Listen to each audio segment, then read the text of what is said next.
Hello friend, welcome to my YouTube channel. आज हम लोग UP triple S C PET exam के important question की प्रैक्टिस करेंगे। इन क्वेश्चन की एक्सप्लेनेशन पीडीएफ आप वीडियो के डिस्क्रिप्शन में दिए गए लिंक से डाउनलोड कर लें। तो चलिए स्टार्ट करते हैं। हमारा पहला क्वेश्चन, निम्नलिखित में से कौन सी योजनाएं उत्तर प्रदेश में बजट 2021-22 में शामिल की गई हैं? आत्मनिर्भर कृषक समन्वित योजना, मुख्यमंत्री सक्षम सुपोषण योजना, मुख्यमंत्री प्रवासी श्रमिक उद्यमिता विकास योजना या युवा उद्यमिता विकास अभियान। तो इसका सही उत्तर होगा ऑप्शन ए 1, 2 एंड 3। आत्मनिर्भर कृषक समन्वित विकास योजना, मुख्यमंत्री सक्षम सुपोषण योजना और मुख्यमंत्री प्रवासी श्रमिक उद्यमिता विकास योजना, ये सारे मजदूरों से रिलेटेड और उनको आत्मनिर्भर बनाने के लिए की गई है। कोरोना काल में जो परेशानियां उन्होंने झेली, तो ये सारे के सारे उद्यमिता कार्यक्रम जो है उत्तर प्रदेश बजट 2021-22 में शुरू किए गए थे। तो आइए आज का दूसरा प्रश्न देखते हैं। उत्तर प्रदेश में निम्नलिखित में से कौन सा जिला क्षेत्रफल की दृष्टि से सबसे छोटा है, पूछ रहे हैं। हमीरपुर है, हरदोई है, हाथरस है या हापुड़ है? तो इसका सही उत्तर होगा हापुड़ जिला।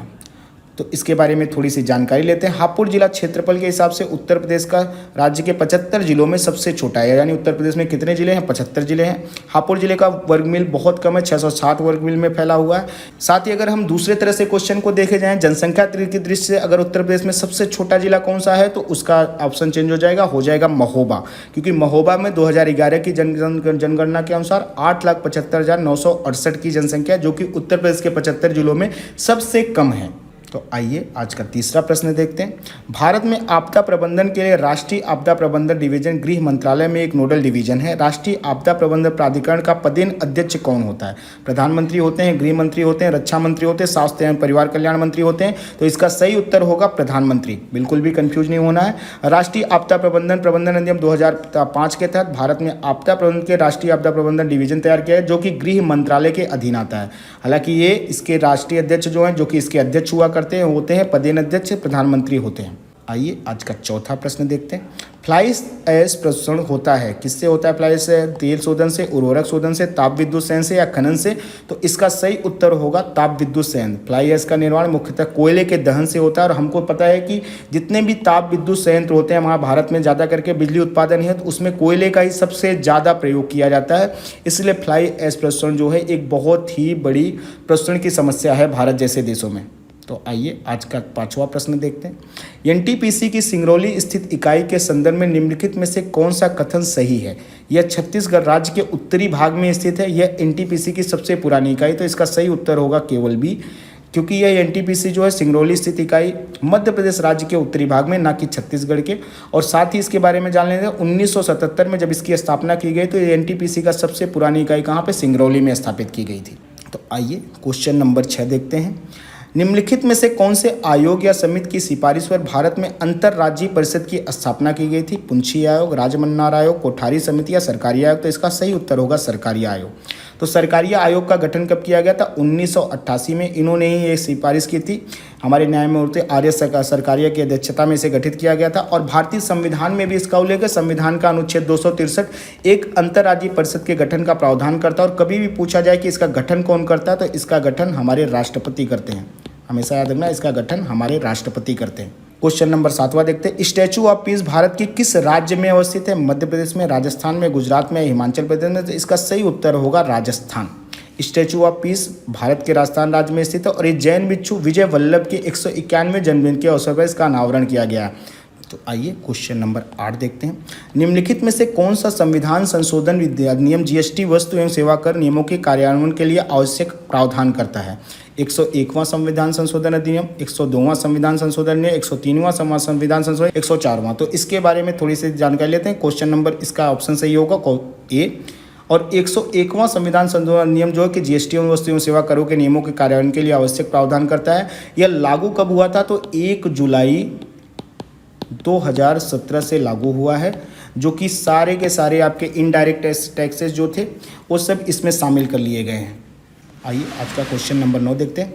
निम्नलिखित राज्यों के गठन पर विचार कीजिए तथा उन्हें काल क्रमानुसार कब किस राज्य की स्थापना हुई ये पूछ रहे हैं। गोवा, तेलंगाना, झारखंड, हरियाणा में? तो इसका सही उत्तर होगा ख 4132, क्योंकि गोवा की स्थापना 30 मई 1987 को हुई थी। तेलंगाना की 2 जून 2014 को हुई है। झारखंड 15 नवंबर 2000 को हुई है। हरियाणा 1 नवंबर 1966 को हुई है। तो आइए आज का 10वां प्रश्न देखते हैं। विश्व का पहला हृदय प्रत्यारोपण निम्न में से किसने किया था? डॉक्टर वेणुगोपाल ने, विलियम हार्वे ने, क्रिश्चियन बर्नार्ड ने या विलियम बैट्रिक ने। जिसका सही उत्तर होगा क्रिश्चियन बर्नार्ड। विश्व का पहला हृदय प्रत्यारोपण ब्रिटिश डॉक्टर थे क्रिश्चियन बर्नार्ड, इन्होंने किया था। वहीं भारत की अगर बात की जाए तो भारत में पहला हृदय प्रत्यारोपण डॉक्टर वेणुगोपाल ने किया था। आइए आज का 11वां प्रश्न देखते हैं। सुगम्य भारत अभियान संबंधित है दिव्यांग व्यक्तियों से, बाल स्वास्थ्य से, महिला सशक्तिकरण से या वंचित लोगों से। इसका सही उत्तर होगा क्या? सुगम्य भारत अभियान जिसकी शुरुआत प्रधानमंत्री ने 3 दिसंबर 2015 को विकलांगों के व्यक्तियों के अंतर्राष्ट्रीय दिवस के अवसर पर की थी। यह न्याय और अधिकारिता मंत्रालय के द्वारा दिव्यांगजन सशक्तिकरण विभाग का राष्ट्रव्यापी महत्वपूर्ण अभियान है, जिसमें दिव्यांगजनों को बहुत सारी चीज़ों की उपलब्धता कराई जाती है ताकि वो अपना विकास स्वयं कर सकें। इस अभियान की शुरुआत प्रधानमंत्री द्वारा की गई थी। तो आइए आज का 12वां प्रश्न देखते हैं। सिविल सेवाओं में सुधार हेतु पीसी होटा समिति का गठन किस वर्ष किया गया था? 2003, 2004, 2005 या 2006। तो इसका सही उत्तर होगा ख 2004। पीसी होटा समिति का गठन वर्ष 2004 में हुआ था। इस समिति के गठन का मुख्य उद्देश्य सिविल सेवाओं में सुधार हेतु सुझाव देना था ताकि हमारी सिविल सेवाएं बहुत अच्छे से कार्यरत हो सके, जिससे हमारा एडमिनिस्ट्रेशन पूरा चलता है। तो आइए क्वेश्चन नंबर 13 देखते हैं। निम्न में से कौन से श्रम संबंधी अधिनियमों को मजदूर संहिता 2019 में सम्मिलित किया गया है? न्यूनतम मजदूरी अधिनियम, बोनस भुगतान अधिनियम, संविदा श्रम अधिनियम, समान पारिश्रमिक अधिनियम। तो इसका सही उत्तर होगा गया यानी कि 1, 2, 4।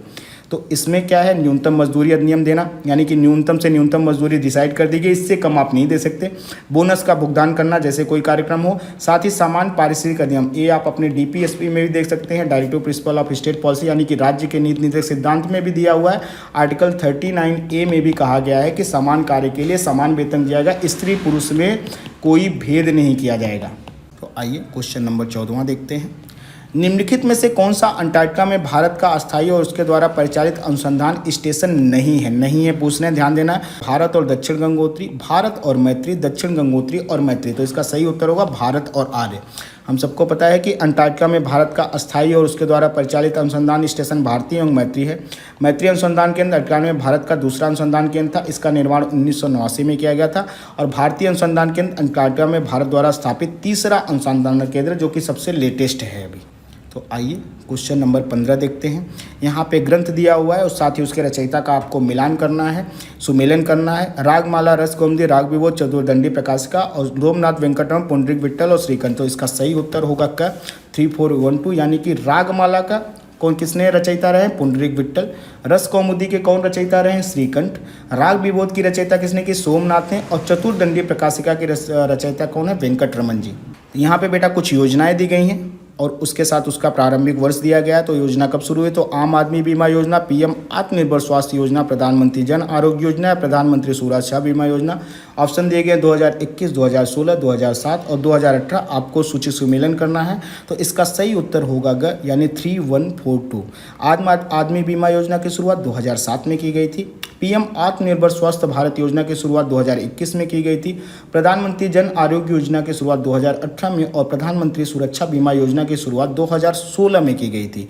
तो बेटा आज के वीडियो यहीं पे समाप्त होते हैं। आपको कल नए प्रश्नों के साथ फिर से आपसे मुलाकात होगी। और अभी तक अगर आपने हमारा यूट्यूब चैनल सब्सक्राइब नहीं किया तो आप उसको तुरंत सब्सक्राइब किए ताकि अगले वीडियो का नोटिफिकेशन आपको मिल सके। साथ ही लाइक करें, कमेंट करें, शेयर करें ताकि हमें भी प्रोत्साहन मिले। बहुत बहुत धन्यवाद आज।